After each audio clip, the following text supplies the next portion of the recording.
পরীক্ষা নাম্বার 5। আল্লাহ বললেন ইব্রাহিম বয়স কত? সাইয়েদনা ইব্রাহিম বললেন 80 বছর। আল্লাহ বললেন নিজ হাতে নিজের সুন্নাতে খাতনা সেরে দাও। সহিহ বুখারীর বর্ণনা, ইখতাতানা সাইয়েদনা ইব্রাহিম আলাইহিস সালাম ওয়া হুয়া ইবনু 80 সানা বিল কাদুম। বুখারীর বর্ণনা, 80 বছর বয়সে কুঠার দিয়ে লজ্জাস্থানের সামনের চামড়াটা কেটে নিজ হাতে নিজের সুন্নাতে খাতনা সেরেছেন। এমনি এমনি আল্লাহর প্রিয় হন নাই, এমনি এমনি গোটা বিশ্বের মানুষদের লিডার হন নাই। পরীক্ষার পর পরীক্ষা দিয়ে তিনি আল্লাহর সম্মানের চেয়ারে আসীন হয়েছেন। চিল্লায় বলেন ঠিক কিনা? এজন্য আল্লাহ বললেন ওয়াইয বিতালা ইব্রাহিমা রাব্বুহু বিকালিমাতিন ফাআতাম্মাহুন্না ক্বালা ইন্নী জাঈলুকা লিন-নাসি ইমামা। ও নবী, স্মরণ করুন সেই সময়ের কথা যখন আমি আমার খলিল ইব্রাহিমকে অনেকগুলো পরীক্ষা নিয়েছিলাম, আর প্রতিটি পরীক্ষায় আমার খলিল সফলতার সাথে উত্তীর্ণ হয়েছিল। ফলাফল স্বরূপ আমি ইব্রাহিমকে জানিয়ে দিলাম, যাও ইব্রাহিম, গোটা বিশ্বের মানুষের জন্য তোমার নেতা বানাইয়া দিলাম। তিনি আমাদের নেতা, leader of the all human being on earth. পৃথিবীতে যারা আছে সবার নেতা। চিল্লা এখন ঠিক কিনা? এত বরকতের মানুষ, এত বরকতের ফ্যামিলি, ওনার ফ্যামিলি যেখানে তাকিয়েছে ওইখানে বরকত, যেখানে পা লেগেছে ওইটা বরকত। যেই মাটিতে হাত দিয়েছে মাটিটারে সোনা বানিয়ে দিয়েছে কে? আল্লাহ। সাইয়েদনা ইব্রাহিমের পা লেগেছিল একটা পাথরে, ওই পাথরটারে মুসল্লা বানায় দিল কে? আল্লাহ। ওয়াত্তাখিযু মিন মাকামি ইব্রাহিমা মুসাল্লা। আল্লাহ বললেন ইব্রাহিমের দাঁড়ানোর জায়গার পাথরটারে তোমরা মুসল্লা বানিয়ে নাও। হজ করছেন কারা কারা দেখি? অথবা উমরা, আরো বাড়ছে উমরা করতে, মাশাআল্লাহ। যাদের হাত ওঠে নাই এরাও যেন আল্লাহ অতি শীঘ্রই হজ করতে পারে, উমরা করতে পারে।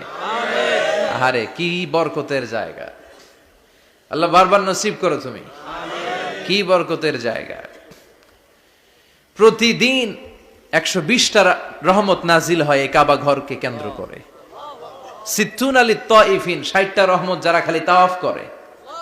এই তাওয়াফের ইবাদতটা ওই জায়গা ছাড়া পৃথিবীর কোথাও করা যায়? কথা বলেন। এজন্য 60টা রহমত যারা তাইফিন তাওয়াফ করে, আর 40 লিল মুসাল্লিন, আর 40টা রহমত যারা কাবা ঘরে নামাজ পড়ে। 40 আর 60 100, বাকি রইল কয়টা? ওয়াল 20 লিন নাযিরিনা ইলাল কাবা। বাকি 20টা যারা তাওয়াফও করে না, সালাতও পড়ে না, খালি কাবা ঘরের দিকে তাকায় থাকে। কাবা ঘরের দিকে ফেল করে তাকায় থাকলো, আমলনামায় 20টা রহমত নাজিল করে কে? এত বরকতের ফ্যামিলি। সাইয়েদনা ইব্রাহিম সন্তান হলো ইসমাইল, স্ত্রীর নাম হাজার। 3 জনের ফ্যামিলি। চিল্লায় বলেন কয়জন? এই 3 জনের ফ্যামিলির এত বরকত, যেই জায়গায় হাত লেগেছে জায়গাটারে বরকতময় করেছে কে? আল্লাহ। যেখানে পা লেগেছে বরকত দিয়ে ভরে দিয়েছে কে? সাইয়েদনা ইব্রাহিম রাজমিস্ত্রিগিরি যখন করতেছিলেন, বানাতে বানাতে আর নাগাল পায় না। আল্লাহ বলে এই পাথরটার উপরে দাঁড়াও। উনি দাঁড়ালেন। এবার যতটুকু উপরে ওঠা লাগে পাথরটা অটোমেটিক্যালি উপরে উঠে যায়, যতটুকু নামা লাগে অটোমেটিক্যালি নিচে নেমে যায়। পৃথিবীর কোন পাথরে আপনি ইচ্ছা মতো লাথি মারলে ওখানে পায়ের দাগ পড়বে? সাইয়েদনা ইব্রাহিম ওখানে দাঁড়ানোর সাথে সাথে উনার ফুটপ্রিন্ট পাথরের মধ্যে লেগে যায়। কাবা ঘরের পাশে গোটা বিশ্বের মানুষের কাছে চিরম্লান করার জন্য, চিরস্মরণীয় করে রাখার জন্য কাবা ঘরের পাশে আল্লাহ এই পাথরটার স্থান দিয়েছেন। মাকাম ইব্রাহিম। বিশ্বনবী তাওয়াফ করার পরেই ওই জায়গায় 2 রাকাত নামাজ পড়তেন। আপনারাও যারা হজ উমরা করবেন, তাওয়াফ করার পরেই মাকাম ইব্রাহিমে 2 রাকাত সালাত পড়া সুন্নাত। তার মানে পা লাগছে, ওইটা হয়ে গেছে আমগো মুসল্লা। সাইয়েদনা ইব্রাহিমের পা যেখানে লাগছে ওইটা আমাদের কি? সুবহানাল্লাহ কইবেন না? আর ওনার ছেলের পা যে জায়গায় লাগছে ওটা হয়ে গেছে জমজমের কুয়া। ছোট্ট বাচ্চা ইসমাইলকে রেখে দিয়ে আমরা যারে বলি বিবি হাজেরা, আসলে হাদিসের ভাষায় হাজার, তিনি সাফা পাহাড় থেকে মারওয়া পাহাড়ে দিলেন দৌড়। কোথায় পানি? পানি নাই। মরুভূমির বালির মধ্যে সূর্যের তাপ যখন পড়ে যায়, মরিচিকার মতো ঝলসানির একটা দৃশ্য ভেসে ওঠে, মনে হয় সাগরের পানি, আসলে পানি নাকি।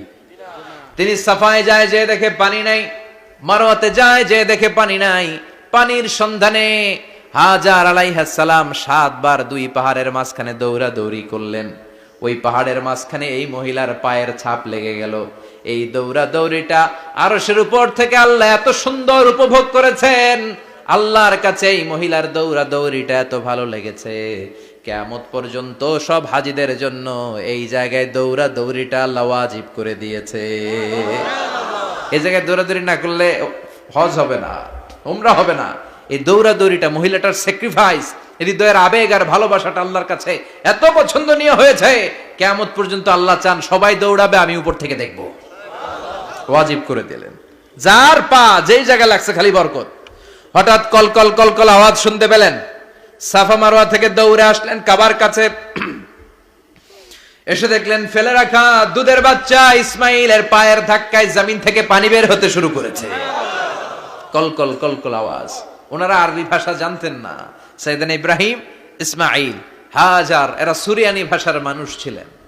সুরিয়ানি ভাষায় উনি বসে পানি যাতে মরুভূমির বালুতে লেগে শুকিয়ে না যায়, বালু দিয়ে বাদ দিতেছে। আমরা বাদ দেই না পানি আটকানোর জন্য? দেখেন নাই মনে হয়? দেখেন নাই? পানি আটকানোর জন্য বাদ দেই আমরা।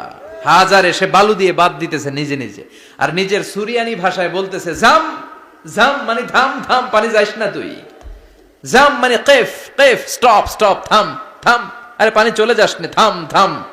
ওনার মুখ নিঃসৃত এই ঝাম ঝাম শব্দ দুইটা আল্লাহর এত পছন্দ হয়েছে, কিয়ামত পর্যন্ত আল্লাহ এই কুয়ার নাম ঝমঝমের কুয়া করে দিয়েছে। বরকত আর বরকত।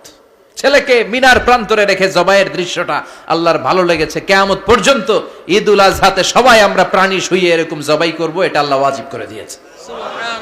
তার মানে এমন ফ্যামিলি খালি বরকত আর বরকত। আর আল্লাহ বললেন এই ফ্যামিলিতে আমি কিতাবও দিয়েছি, নবুয়তও দিয়েছি। ওয়াজআলনা ফি যুররিয়াতিহিন নুবুওয়াতা ওয়াল কিতাব। সাইয়েদনা ইব্রাহিমের ফ্যামিলির ভেতরে আমি নবুয়ত দিয়েছি, কিতাব দিয়েছি। এই পৃথিবীতে যত নবীর নাম আপনি বলবেন সবগুলো সাইয়েদনা ইব্রাহিমের নাতিপুতি। লক্ষাধিক নবী পৃথিবীতে, 5-7 জন ছাড়া। কজন ছাড়া? উপরের 5-7 জন ছাড়া যত নবী আপনি নাম বলতে পারবেন, যাদের নাম জানি কিংবা জানি না, সব সাইয়েদনা ইব্রাহিমের বংশধর, ওনার নাতিপুতি। ওনার আল্লাহ 86 বছর বয়সে দিলেন সাইয়েদনা ইসমাইল আলাইহিস সালামকে। ওনার বয়স যখন 100 তখন দিলেন সাইয়েদনা ইসহাক আলাইহিস সালামকে। তাহলে ওনার প্রথম ছেলের নাম? দ্বিতীয় ছেলে?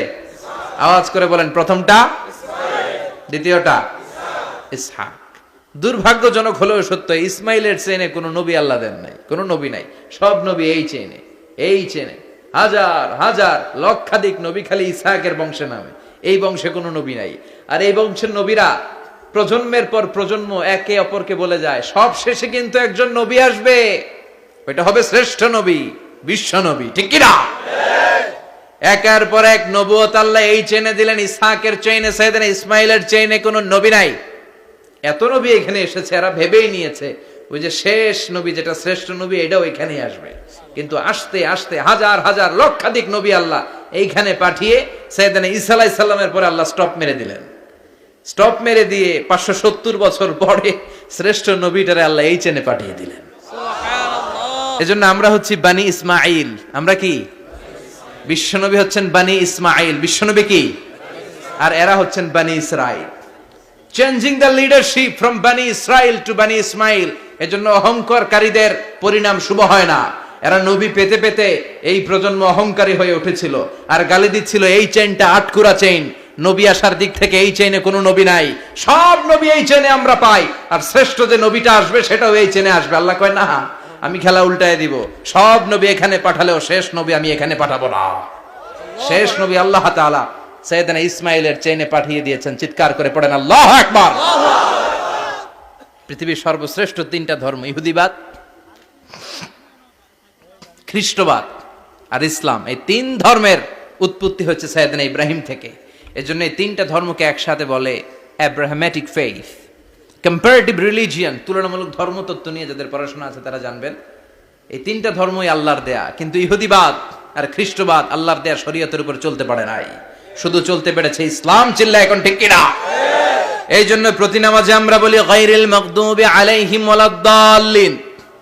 ও আল্লাহ, যারা মাগদুব মানে ইহুদিরা, তাদের পথে আমরা হাঁটতে চাই না। আবার যারা দল্লিন পথভ্রষ্ট খ্রিস্টানদের পথেও আমরা হাঁটতে চাই না। আমরা হাঁটতে চাই ইসলামের পথে। ঠিক কিনা? আমরা যদি হাঁটতে যেয়ে পথ ভুলে যাই, পথ দেখিয়ে দেয় কে? আমি যদি কোনোদিন পথ ভুলে যাই, হাতছানি দিয়ে কাছে নিও, মমতার বন্ধনে আমায় বেঁধে সব ভুল ক্ষমা করে দিও। চিল্লায় পড়ে না আমিন।